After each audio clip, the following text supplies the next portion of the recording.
Hey, hi guys. Hello, So, hi Vishal. Hey, big fan of both of you, and I'm sure it's the case with a lot of people. I think a lot of people are looking towards comedy in these crazy, crazy times. But how does the mind of a comedian work? At this time, like, have you guys has it all taken a toll on the way you guys come up with ideas, or are you guys just generally like upbeat and funny in real life? I think, uh, yeah. Sorry, pick it. go for it, Kate. No, I think it's A is in the shorter term, we will feel anxious about our careers and our sustainability. But Hmm. whenever in the longer term, whenever you put a comedian through a difficult time, he eventually comes out calling it material. All right. So we will come out with very, very good material based on genuine struggles that we have been through. Doesn't mean that we'll be making jokes about lockdown and pandemic, but we will be making jokes about things that we were genuinely put through in this period. And we will all each, I believe, have a 1 hour special by the end of this. We just hope that the end of this is Just around the fresh corner. material. Yeah. Yeah, yeah. Yeah.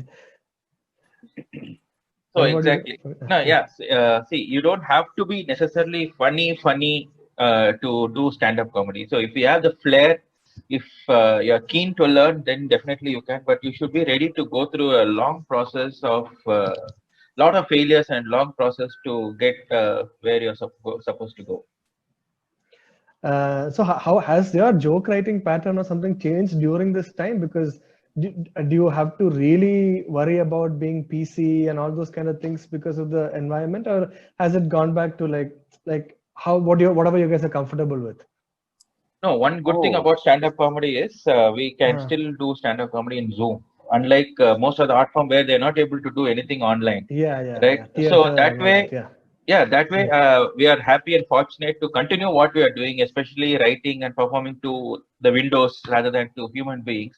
But we are still happy to do that in the sense we are hoping that someday, very soon, things might get back to normal. So I can talk about myself. My thought process and my writing style remains the same, so I can easily adapt to the normal conditions as well.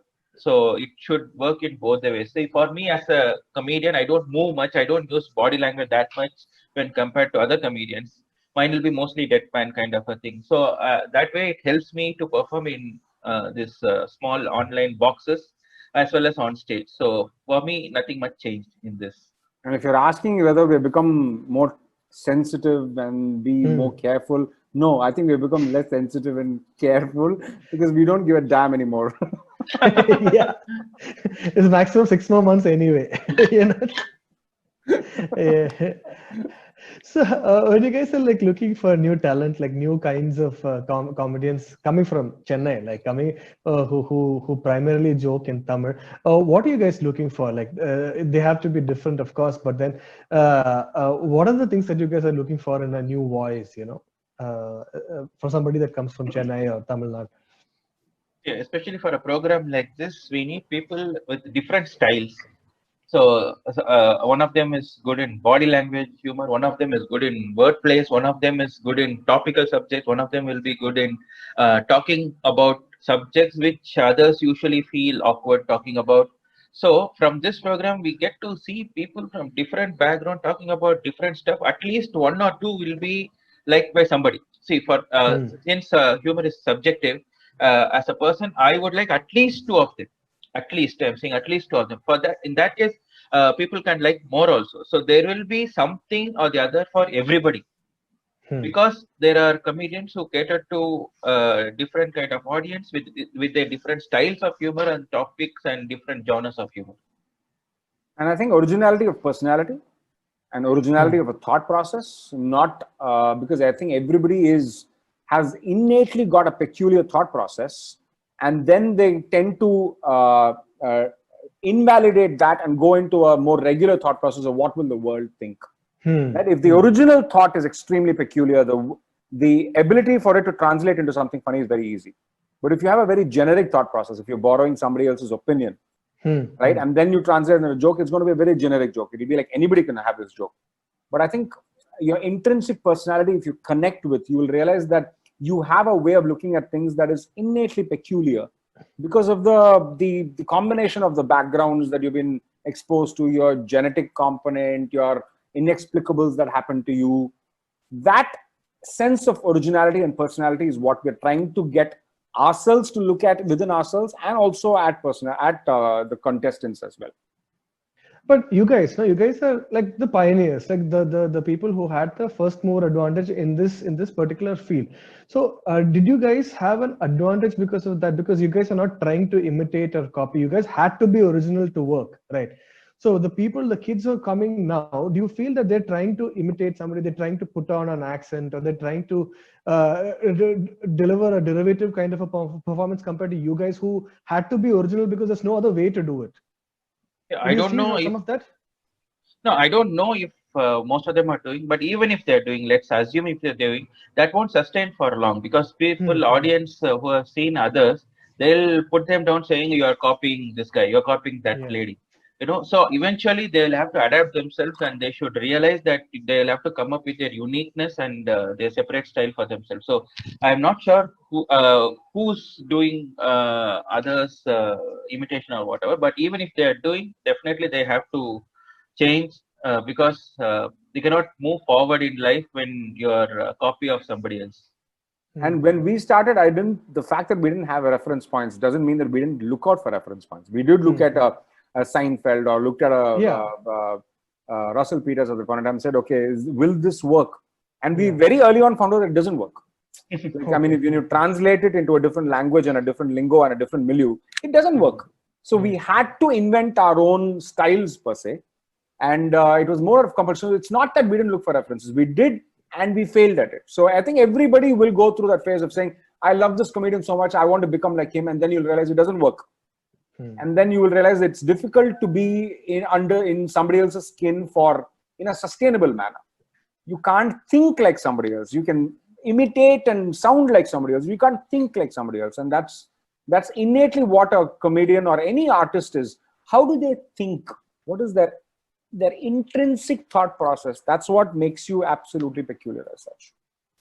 So, but even when it comes to both of you, what is the process that took the longest? Was it this arriving on a personal style, or was it the perfection of that performance? Like what eventually took so much time to create? For me, what's taken the longest time, and it's still taking time, and I think I finally kind of settled on what is the version of me that is most true to myself. Wow. Because there was a version of me that was very popular with people. I wasn't feeling so connected to it. There was a version that was unpopular with people, but I felt more connected to it. I don't know. I mean, what is that version of me? Because all of me is versions of me, right? And which feels truest to myself is something that we're constantly looking to find. Because as you get older, you get less ready to do the dance, so to speak. You just want to walk out in your own skin and be relevant or be funny. And if relevance is not important to you, relevance cannot come at the cost of compromising yourself. So it's finding that version that somewhere meets a commercial viability at the same time being true to yourself. It's that fine line that you try to find. At the risk of alienating people. At the risk of alienating people, or let me put it this way: the risk of the risk of finding the right people. Okay. It's not a risk. You should alienate the wrong people, because if you attracted the wrong people upon yourself because of a certain reason, it's not sustainable. You can't keep them for long. You got to do the dance that they want. I don't think that's sustainable at all.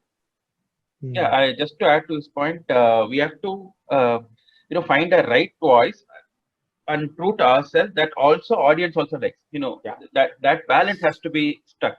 Some versions audience might like, you not be happy doing it. Some you might be like. So the idea is to strike a balance between those two. The version which you are comfortable doing on stage, and the same version audience also likes. That's the balance we're trying to strike. And the second part of your question is trying to perfect the performance. I think it's a lifelong process. So there's no end to it. So we just have to keep performing better. See, I personally challenge myself in every special there has to be something new and something different for the audience which I'm giving. So I try to challenge myself instead of having some external thing. I'll challenge myself and keep on performing better. And I don't think there's an end to it. You just have to keep performing better. There's something or other which you can use to improve from your previous performance. So, how do you guys kind of practice or rehearse your material? Like, especially at a time like this, you mentioned that you're trying to do it on Zoom, but apart from that, do you really need to have a very trustworthy set of friends or audience that kind of get what you're trying to do? Open mics in Yeah. online platforms. So, like I said, I don't have much body movement and all that. So, whatever joke I write, I test it with the audience in Zoom. So, I keep performing it's a standard process which we usually do for live audience. The similar process we are following for online audience. So, that's the only difference I'm seeing. I don't know the answer to that. I'm writing my new special. I'm 60% into it, and I've not started testing it at all because then I refuse to test it on an online platform because I feel that the meter of an online medium will be different from a live medium, and I guess, hopelessly or cowardly way of waiting for the live to restart because I don't want to get used to this new normal and then think that this is the way it's going to be.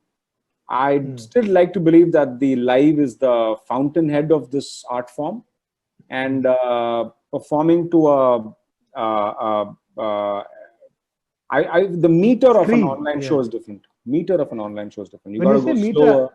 Are you talking about the response, like the ability to listen to the claps? You got to be slower on the joke. You got to be more deliberate. Wait for everybody to have reacted to move to the next. Right? So it's not a free-flowing thought. It is like punch, move, punch, move. And in a real performance, you're trying to not feel like you're waiting for a pun. You know, it should feel like you got punched 6 times and you didn't know it was 6 times.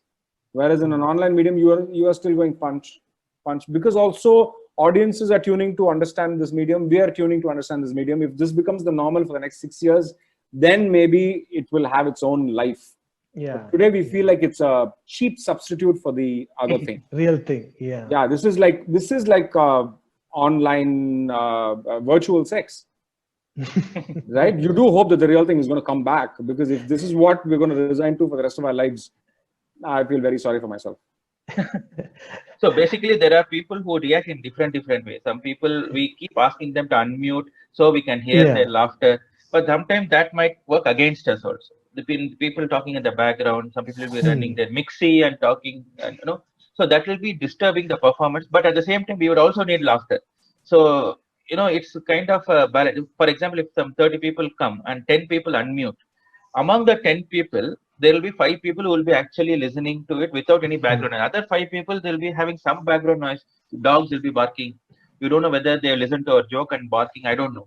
But you don't know. So basically, that's a challenge which I have to, accept and move on with this whole thing. Hey, lastly, did you guys have? I mean, did you? When you participate in something like Comicstan, did you guys ever wonder what it would have been like had you guys had gotten a platform like Jealous this? as heck. Yeah. They get housed for 8 weeks. They get fed. They get hospitality. They get trained. They get they get an impetus to push and write new material every week. They get fed like fat chickens just to be giving out material. I'm like, it's like a comedy farm. And I felt so jealous because I was like, damn hell, we had to motivate ourselves. We had to go find spaces. We had to earn audiences, beg, crave. These guys had paid audiences every weekend. Damn assholes. 6 assholes competing to see who's the best amongst them. That's Comicstan, season 1. But yeah, I mean, I think like just envious and happy that stand-up comedy has reached this stage. Yeah. And you guys played a big part in making it this, right? Yeah, it's nice to see that it's getting validation today, and OTT platform like Amazon Prime Video is creating a safe space for comedy and creating it's like a little dream come true that we couldn't have dreamt 10 years back. We couldn't have. Oh, what was the closest that you guys had to something like this? What are the closest? Sorry? What is the closest you guys had to? PK was Praveen was part of Veerdas's comedy hunt, and he's one of the winners of it. This was about 10 years back, I think, right, PK? Yeah, correct. What Veerdas used to do is used to come to every city. When I was in Bangalore, he used to come to Bangalore regularly, at least 4 times a year, and he used to have this open mic competition. Okay, he used to give 2 minutes time, and 2 minutes time, and the audience response, and there will be some evaluation pattern, and the winner of that night will get a 5-minute spot next time when he comes. So that's a Okay. big thing. That's huge for us. I asked him why 2 minutes too less. He said 2 minutes is too less when you kill, but it's a huge time when you bomb, right? Yeah. So 2 minutes such a huge time when you start bombing, right? So that way we all start with the 2-minute thing, and then So realize the prize of that was more stage time. Yeah, Right? exactly. Here you got one, the winner's going to get a special Yeah. on Amazon Prime and payment. And I'm like, hey, get lost, all of you. Entitled assholes. Yeah. And thanks so much for talking to us, guys. Pleasure, Vishal. Pleasure. Yeah. Thank you Bye, so much. Karthik. Bye. I really love your channel the most. Huh? Hey, thanks so much, guys. Yeah. Thank you so much.